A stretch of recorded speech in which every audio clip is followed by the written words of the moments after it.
Pessoal, tudo bem? Eu sou a Priscila e esse é mais um vídeo pro meu canal Mundo da Pri. Estou cursando graduação em letras e eu tô muito feliz. Eu tenho uma paixão muito grande por literatura desde a infância e tá sendo assim uma realização pra mim. E o vídeo que eu vim apresentar hoje aqui, na verdade é uma tarefa que é a resenha de uma obra. A obra selecionada é o conto Êxtase, da escritora Katherine Mansfield. Eu vou falar primeiro um pouquinho da autora. Ela viveu de 1888 a 1923, foram apenas 34 anos de vida. Ela acabou falecendo de tuberculose com uma hemorragia. Ela nasceu na cidade de Wellington, na Nova Zelândia. Foi filha de um banqueiro. Ela se mudou para Londres em 1902, quando tinha 14 anos, para estudar no Queen's College. Lá em Londres, ela passou por momentos polêmicos, viveu muitas transformações, né? Se entregou a uma vida mais boêmia.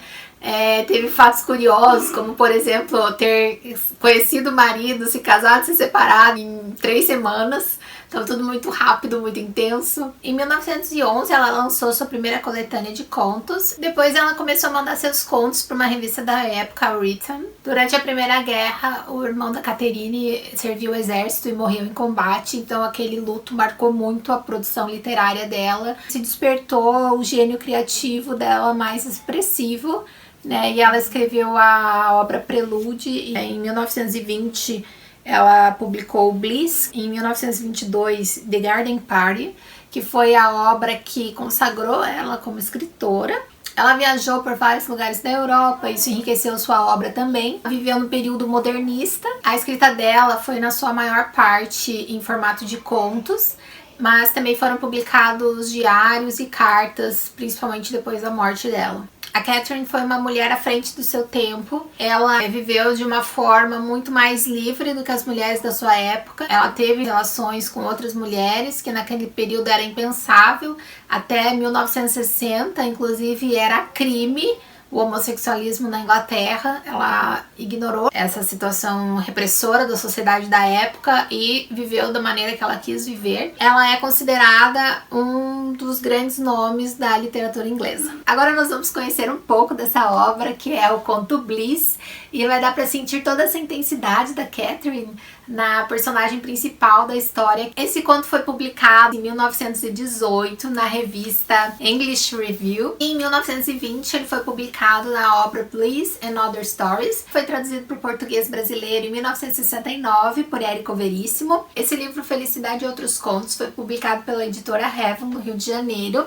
Essa é a 3ª edição do ano 2000, com reimpressão em 2008. O livro tem 209 páginas. E o conto Felicidade vai da página 12 à página 36. O título do conto é Felicidade, mas tem outras traduções em que o título é Êxtase. Então, antes de começar a falar da história, já vou avisar que vai ter spoiler. A história do conto é um dia da vida da Bertha Young, em que ela está preparando um jantar para receber alguns amigos. A Bertha é casada com o Harry.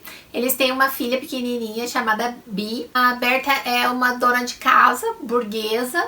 Aparentemente, pela história, ela não trabalha. A gente tem 2 vozes na história, né? A gente tem a voz da Bertha mesmo, que aparece, e tem a voz de um narrador onisciente, a visão externa dela, como se alguém estivesse assistindo ela e soubesse de tudo. Eu vou ler pra vocês o primeiro parágrafo. Embora Bertha Young já tivesse 30 anos, ainda havia momentos como aquele em que ela queria correr ao invés de caminhar, executar passos de dança, descendo e subindo a calçada, ou ficar quieta e rir de nada, rir simplesmente. Então a gente já vê logo no começo que existe uma certa repressão, um certo padrão social que tem que ser respeitado ali. Como se ela, já com seus 30 anos, não pudesse mais expressar esse tipo de felicidade. E ela continua: para que termos um corpo se somos obrigados a mantê-lo encerrado em uma caixa, como se fosse um violino raro, muito raro? Aqui mais uma vez a questão da repressão aparecendo, né? Essa questão de manter o corpo como se fosse um violino em uma caixa faz sentido tanto com relação às próprias roupas da época, como também às convenções sociais da época. E ela chega em casa e começa a observar uma cesta de frutas. Então ela arruma aquela fruta numa bacia, assim, e ela fica deslumbrada e muito feliz.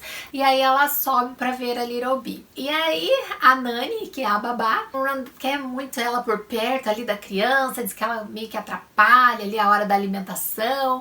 Mas ela é um pouco mais firme com a Nani, alimenta a criança, pega no colo. Então ela tem aquele momento bonito de conexão com a filha dela. E diante dessa atitude da babá, ela pensou: que absurdo! Para que ter uma criança se ela deve ser guardada, não em uma caixa como um violino raro, mas nos braços de outra mulher? Não é assim que eu quero. E aqui mais uma vez aparece a questão da repressão, né? Ela é mãe, mas a mãe naquela época não era quem cuidava da criança, não tinha muito acesso à criança. Mas depois que ela consegue esse momento de conexão com a filha, ela recebe uma ligação do marido. E o marido avisa que vai se atrasar um pouco pro jantar. E ali na conversa que eles têm, a gente sente que eles não têm muita intimidade, porque ela tem vontade de falar um pouco pra ele sobre o que ela tá sentindo, esse êxtase, essa felicidade. Ela pensa, né, uma segunda vez e decide não falar.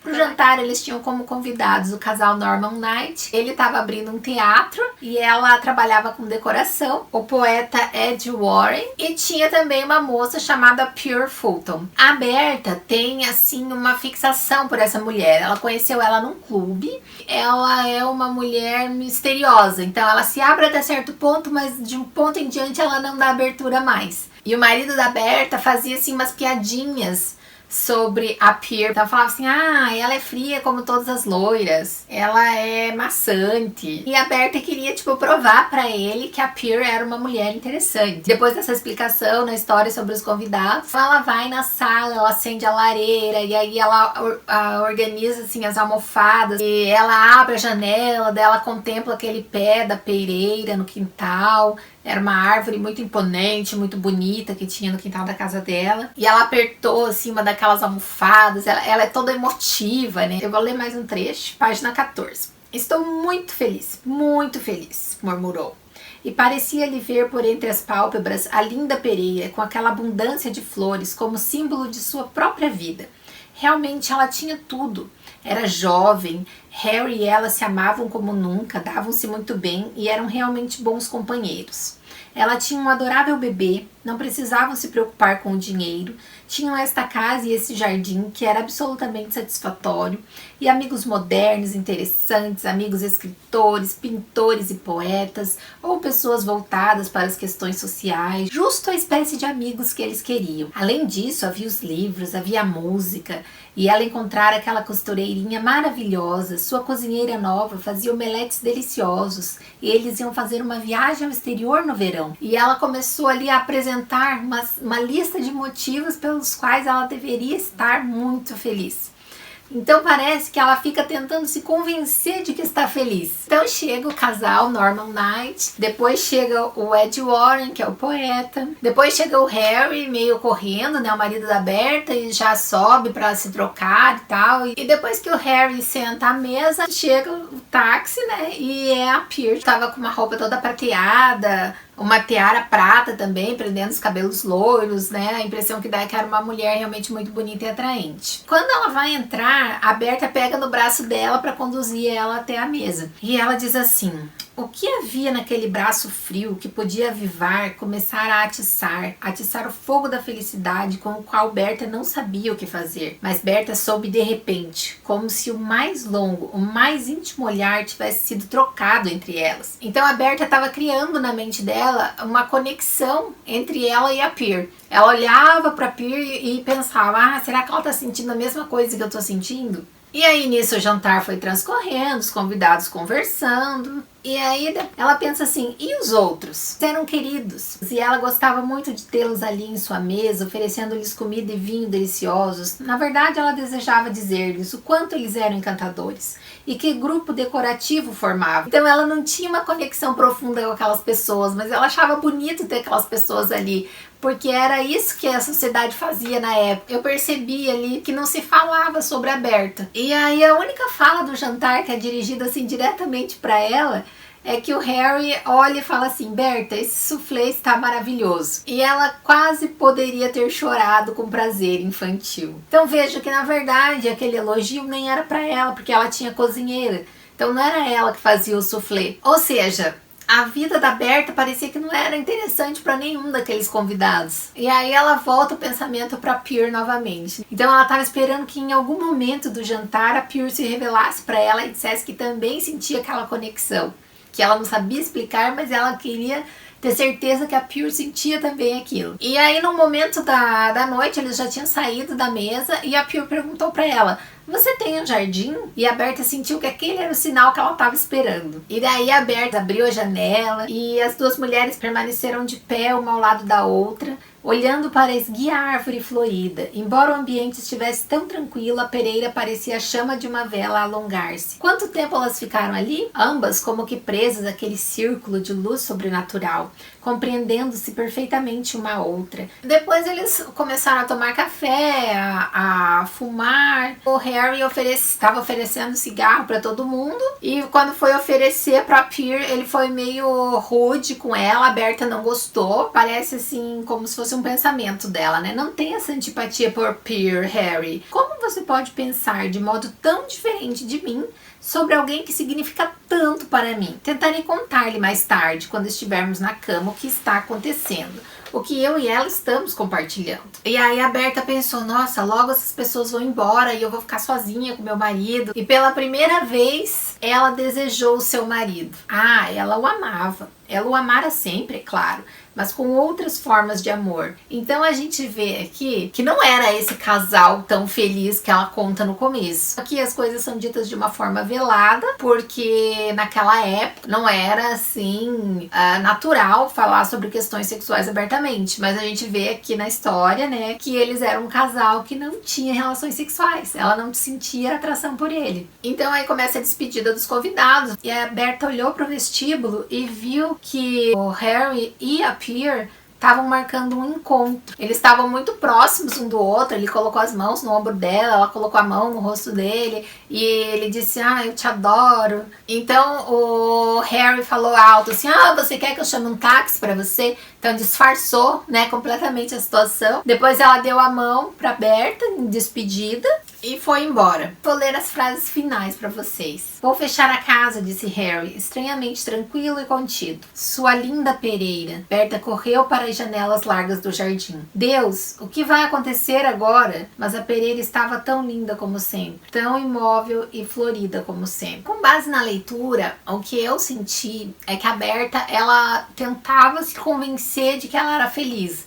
Ela tentava mostrar, provar, né, para ela mesma de que ela era uma pessoa feliz, porque afinal de contas ela tinha todos os motivos para ser feliz. E eu me identifiquei com essa parte da história, porque muitas vezes eu já me vi em situações assim, do tipo: mas você tem um bom emprego, mas você tem uma boa formação, você tem um bom casamento. E às vezes não é necessariamente aquilo que vai fazer a gente feliz. E a gente tenta provar pra gente mesmo que precisa ser feliz porque já atingiu aqueles objetivos, né?